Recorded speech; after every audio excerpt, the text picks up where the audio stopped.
In a daring stance, a coalition of young lawyers has decried what they perceive as an unjust exclusion tactic in the upcoming LSK elections next month. Expressing dismay over the absence of their candidate, Byron Menezes, from the nomination list, they argue that his credentials should not be nullified simply because his name was put forth by a Nairobi-based law firm.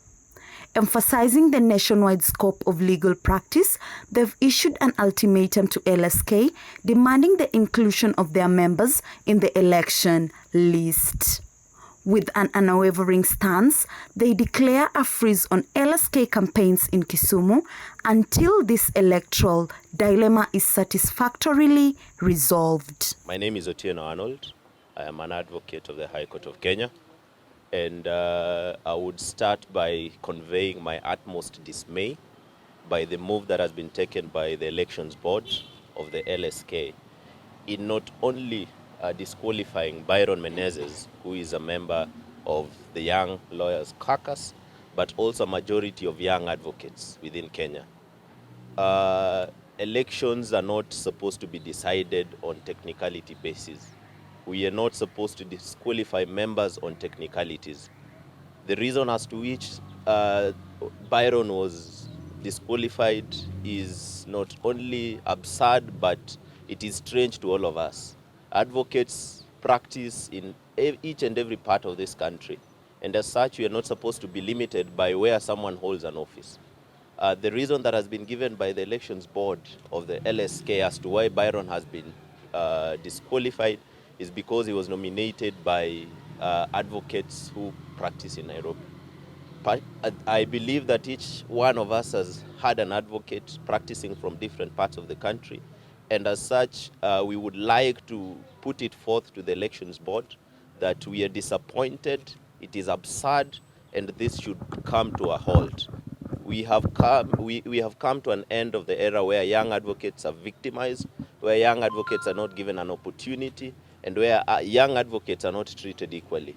We, as such, as has been put forth by my colleagues, are saying that Kisumu has been taken for granted, for instance, especially when it comes to lawyers, and this has come to an end. Yes. This is the last time that we are doing this, and we are coming back strong. Kisumu is a sleeping giant, and we are bringing it back forth.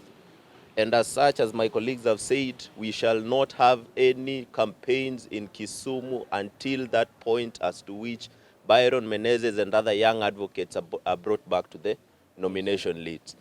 No Byron. No election. No Byron. No election. We are putting it to the LSK Elections Board to do the right thing and do away with the poor and shoddy list that you have presented.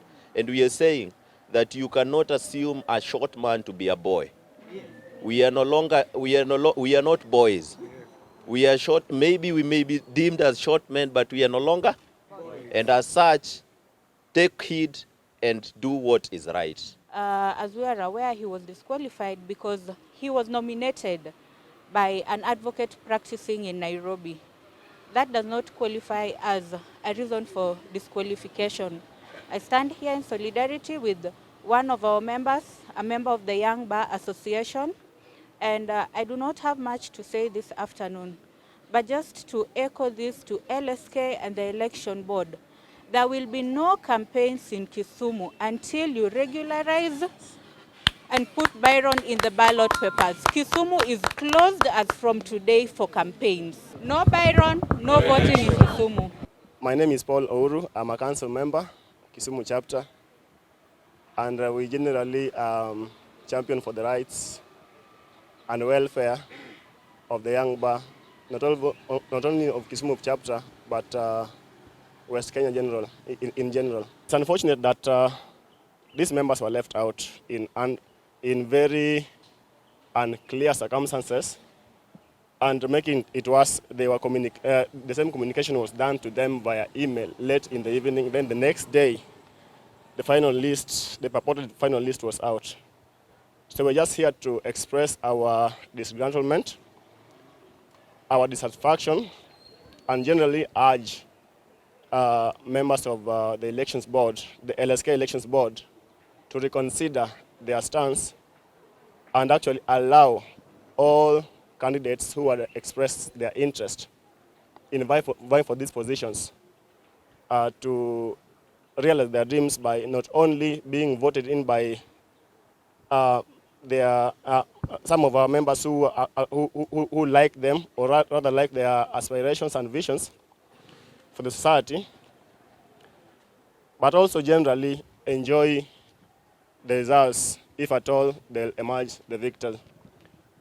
It's not a must that an individual or a candidate has to be either popular or unpopular for him to or her to make to the final list.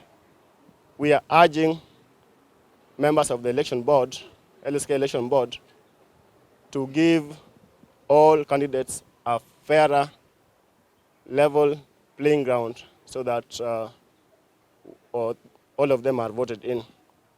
So I'll urge my colleagues, Ms. Yvonne, to also weigh in a view on the foregoing. My colleague Derek will equally talk, and Arnold.